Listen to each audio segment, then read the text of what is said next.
Hola y bienvenidos a nuestro podcast Medifinanzas. En este espacio exploramos la intersección entre la medicina y las finanzas personales con un enfoque especial en las inversiones y criptomonedas. Creemos que es fundamental entender cómo nuestras decisiones financieras se derivan de nuestra salud física, mental y viceversa.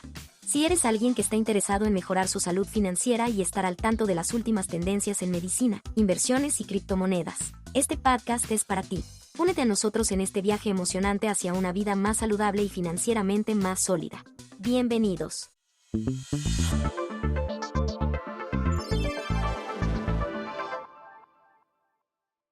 Uno. Hola, ¿cómo están niños y niñas? Espero que se encuentren súper y espectacularmente muy, pero muy bien. Sí, de mi parte, mi nombre es Jorge y estamos estamos contentos porque estamos en streaming de Apple Podcast ahora, gracias al cielo. Ya estamos en 4 plataformas completamente oficial. Estamos en YouTube Music, Apple Podcast, Amazon Music y Spotify. ¿Sí? Estamos en los 4, les agradezco muchísimo por darme el apoyo y bueno, a 253 creo que suscriptores que tenemos en todas estas 4 plataformas, bueno, 3 y ahora en este momento 4 ya. Espero que se amplíe un poco más este, este podcast para ustedes, que lo hacemos con mucho cariño, mucha información detallada, pero con palabras que entiendan. Y estamos intentando ahorita realizar un podcast un poco más pulcro, un poco más limpio, con una que otra ayudita. Ya ustedes sabrán, o mejor dicho, se imaginan qué sería esa ayudita, porque ahora todo es inteligencia artificial, pero estamos tratando de que nos ayude un poquito, ¿sí? Espero que les guste el siguiente programa, o mejor dicho, el siguiente podcast, que es sobre Buffett, Warren Buffett, sobre principalmente cómo piensa, qué es lo que ha escrito en sus cartas, hartísimas cartas, y la última carta todavía en el 2025 no la puedo juntar porque no la encontré, pero por ahí está, solamente hasta el 2024 que la leí. De allí, ¿cuál es la filosofía? ¿Cómo él investiga las empresas y poder invertir en ellas? ¿Y cómo pudo llegar a la cima de Berkshire Hathaway? Claro, en todo esto por una investigación, tantas cosas que he leído, yo me he leído un libro de él, mejor dicho, 2 libros me he leído de él, y espero que les interese o les guste, ¿sí? Lo hice con ayudita, un poco más pulcro, un poco más limpio, saldría, y espero que lo disfruten. De mi parte, espero que tengan un pequeño aporte, se lleven una pequeña información de inversiones y principalmente uno de los grandes inversores que aún sigue con nosotros porque su mano derecha, Charlie Munger, se nos fue, se nos adelantó, pero aún sigue con nosotros el principal, Warren Buffett. ¿Sí? Espero que lo disfruten. Bienvenidos a Medifinanzas. El 6 de diciembre de 2025 se publicó un documento que, bueno, ya se está catalogando como el fin de una era. Sí, Parece ser la carta de despedida de Warren Buffett a sus accionistas. cierra un ciclo larguísimo, más de medio siglo de una conversación única en el mundo de los negocios. Exacto. Y eso nos da una misión muy clara para el análisis de hoy. O sea, vamos a usar esta noticia no solo para ver el final, sino para volver al principio. Para sumergirnos en el archivo. Justo, en el archivo de estas cartas, pero no para buscar un consejo de inversión rápido, sino algo más valioso. Los principios, las ideas que no pasan de moda. Eso, los principios sobre negocios, gestión y una forma de pensar que construyó una de las empresas más exitosas de la historia. Y para eso tenemos bastante material. Sí, tenemos sobre la mesa la recién publicada carta de 2024 que ahora se lee con otros ojos. Claro. También extractos de cartas históricas, algunas de los años 60 y 70. Y la noticia en sí.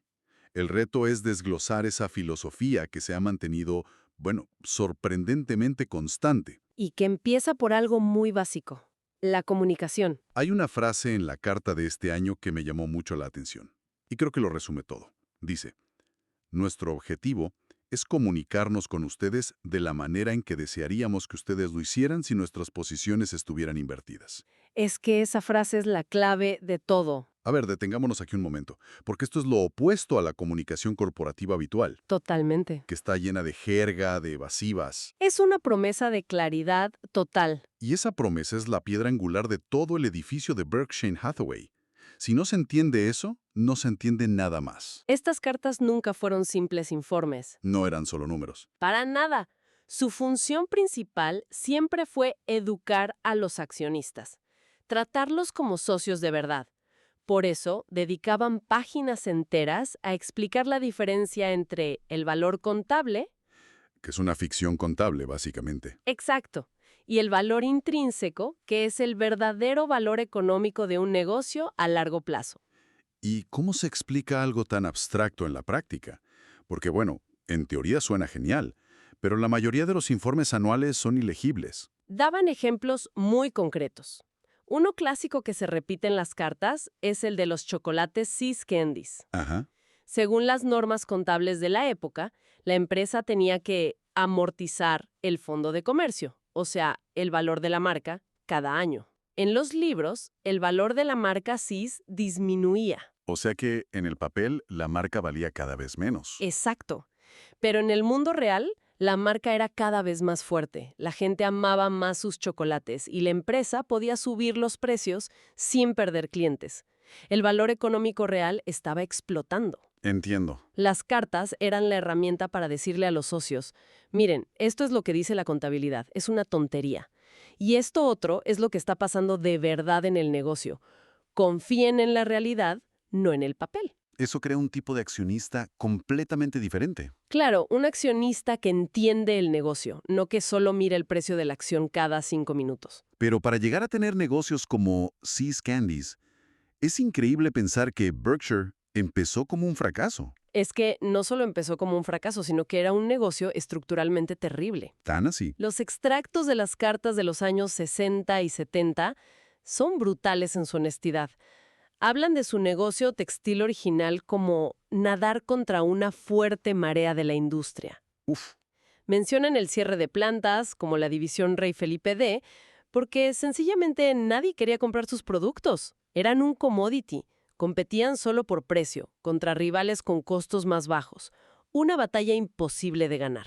De ahí sale una de las frases más famosas de las cartas, ¿no? Esa que dice, cuando una gerencia con reputación de brillantez aborda un negocio con una reputación de mala economía, es la reputación del negocio la que permanece intacta. Una lección que aprendieron por las malas.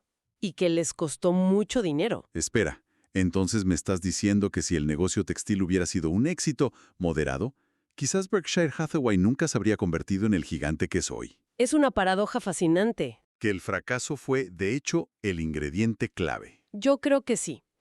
Un éxito mediocre podría haberlos mantenido atrapados en esa industria durante décadas.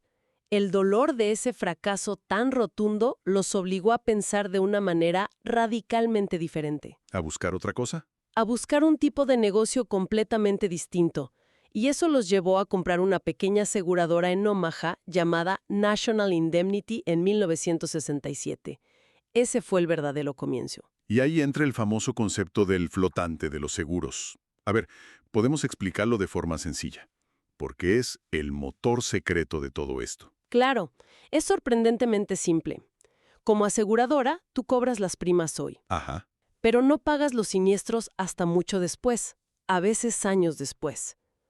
Todo ese dinero que tienes en tu poder durante ese tiempo, que técnicamente no es tuyo pero que puedes usar, es el flotante. Es como un préstamo gigante. Exactamente, un préstamo que, en lugar de pagar intereses, A veces te genera dinero. eso es, si eres disciplinado y tus primas cubren tus siniestros y gastos, ese préstamo es gratuito. Y si suscribes con beneficios, te pagan por usarlo. Increíble. La carta de 2024 actualiza las cifras y son mareantes. Ese flotante ha crecido de $46,000 millones hace 20 años a $171,000 millones hoy. ¡Qué locura! Imagina tener $171,000 millones de capital a largo plazo y que en muchos años ha tenido un costo negativo. Ese es el combustible que impulsó todas las demás adquisiciones. Ok, entonces la lección del textil los llevó a los seguros y a su motor financiero.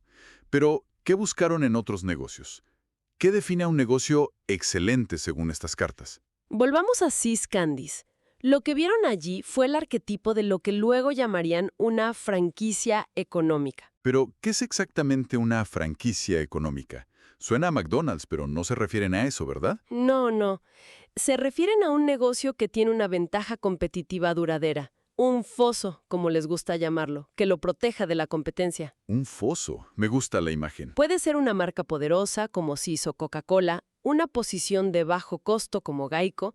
Es un negocio que no necesita enormes cantidades de capital para crecer y que tiene poder para fijar precios. Que es justo lo contrario a los molinos textiles. El contraste perfecto.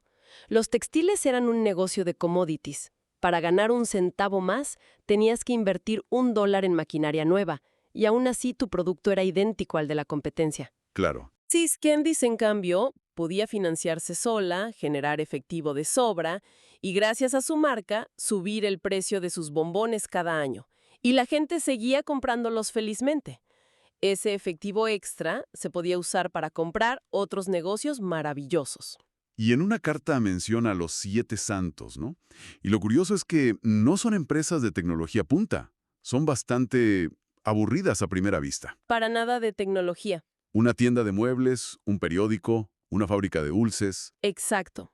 La lista de 1988 incluía a Cis, el periódico Buffalo News y la tienda Nebraska Furniture Mart. Negocios aparentemente mundanos, pero con una economía excepcional. La lección era clara. No necesitas estar en Silicon Valley para obtener resultados extraordinarios. Entiendo. A menudo los mejores negocios son los que venden productos simples que la gente quiere y lo hacen de una manera que los competidores no pueden replicar fácilmente. Y más allá de los números y los fosos económicos, las cartas están llenas de historias de personas. Me fascinó la anécdota de la compra de Forest River en la carta más reciente. Es una historia fantástica. El fundador Pete quería vender su empresa de vehículos recreativos. Les enviaron un informe de 2 páginas. ¿2 páginas? Sí, se reunieron en Omaha, hablaron un par de horas y cerraron el trato en una semana. No hubo un ejército de banqueros ni meses de análisis. ¡Wow! Fue una decisión basada en la confianza en la persona. Pete quería vender, pero también quería quedarse dirigiendo el negocio que había construido. Y para Berkshire, eso era ideal. Un acuerdo de miles de millones cerrado en una semana basado en un apretón de manos. Eso es algo inimaginable en el mundo corporativo de hoy. Totalmente. Que está lleno de procesos de due diligence y ejércitos de abogados. Y demuestra un pilar de su filosofía. Apostar por las personas. No compran negocios para reestructurarlos o despedir a la gerencia. Buscan negocios que ya funcionan de maravilla gracias a la gente que los dirige. Un momento. Y está la historia de Ben Rosner, a quien en la misma carta describe como un genio del comercio minorista que solo estudió hasta 6º grado. Ajá. Y la famosa señora B, Rose Blumpkin, de Nebraska Furniture Mart, una inmigrante que empezó con $500 prestados. Parece que hay un patrón aquí. No buscaban MBAs de Harvard, sino gente con instinto de tendero. Precisamente. Buscaban 2 cosas por encima de todo: integridad y talento innato para los negocios. Creían que esa habilidad a menudo no se aprende en una escuela de negocios, sino en la trinchera. En el día a día. La filosofía era evidente y la repetían una y otra vez. Comprar un negocio maravilloso con un gestor maravilloso es mucho más fácil que comprar un negocio mediocre para intentar arreglarlo. Y una vez que los tienes, lo más inteligente es no estorbar.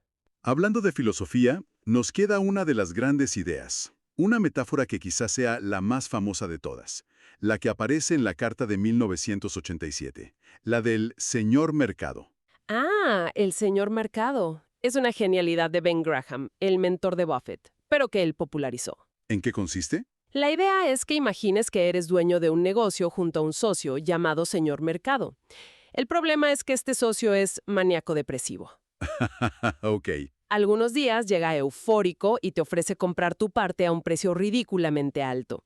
Otros días llega en un pánico absoluto y te ofrece venderte su parte a un precio de derribo. Y la clave es que no tienes que hacerle caso. Esa es toda la lección. Él está ahí para servirte, no para guiarte. Si sabes lo que vale tu negocio, puedes ignorar sus tonterías o, mejor aún, aprovecharte de ellas. Claro. Cuando está en pánico, le compras su parte a precio de ganga. Cuando está eufórico, si quieres, le vendes la tuya. Pero eso suena muy simple en teoría. En la práctica, con los titulares en la televisión gritando «crisis» y tu portafolio cayendo un 30%, ¿Cómo se mantiene esa calma? Absolutamente. Y la clave no es la fuerza de voluntad, es el conocimiento. Ahí es donde el ejemplo histórico de la compra de acciones del Washington Post en 1973 es tan poderoso. A ver, En medio de un mercado bajista brutal, el señor Mercado, en su pánico, estaba ofreciendo la compañía entera por $80 millones.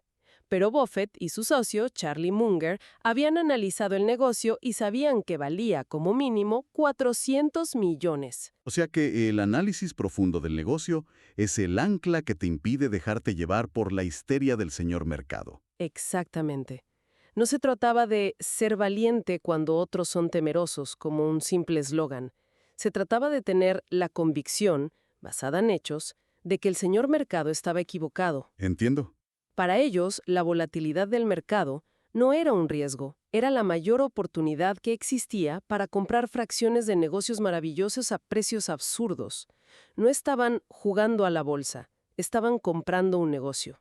Entonces, a modo de resumen de este viaje, hemos visto una filosofía que se apoya en pilares muy claros, una comunicación radicalmente honesta, Ujú, una evolución forjada en el fuego del fracaso, ujú. un enfoque casi obsesivo en negocios con fosos económicos y en la integridad de las personas, Ujú. y finalmente, una mentalidad racional para tratar la irracionalidad del mercado como una ventaja. Y lo que es verdaderamente notable, y creo que es la clave de todo, es la consistencia. Sí, totalmente. Los principios que se leen en las cartas de los años 70 son, en esencia, los mismos que se encuentran en la de 2024.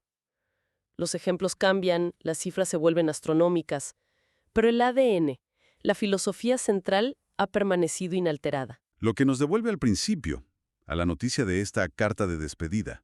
La propia comunicación indica que Buffett planea mantener un mensaje anual para sus hijos y accionistas, Es como si no pudiera dejar de enseñar. de reforzar esa cultura que tanto le costó construir.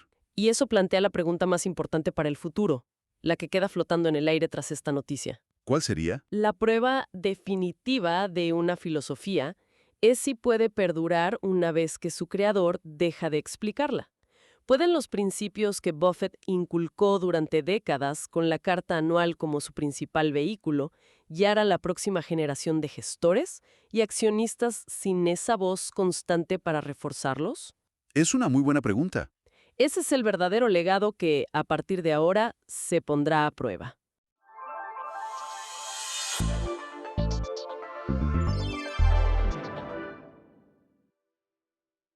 Estamos disponibles en las plataformas de streaming Spotify, Apple Podcast, Amazon Music y YouTube Podcast. Encontrarán una pregunta en la parte inferior sobre ¿qué te pareció el episodio del día de hoy? Nos encantaría que nos dejaras tu opinión o temas para tratarlos en un futuro. Esperamos que nos apoyes en nuestro programa. Cuando nos apoyas nos ayudas a ofrecerte nuestro podcast de manera gratuita. Si te gusta lo que estás escuchando, nos encantaría que nos otorgaras una calificación de 5 estrellas y comuniques a tus amigos y amigas sobre nuestro podcast Medifinanzas. Hasta el próximo episodio.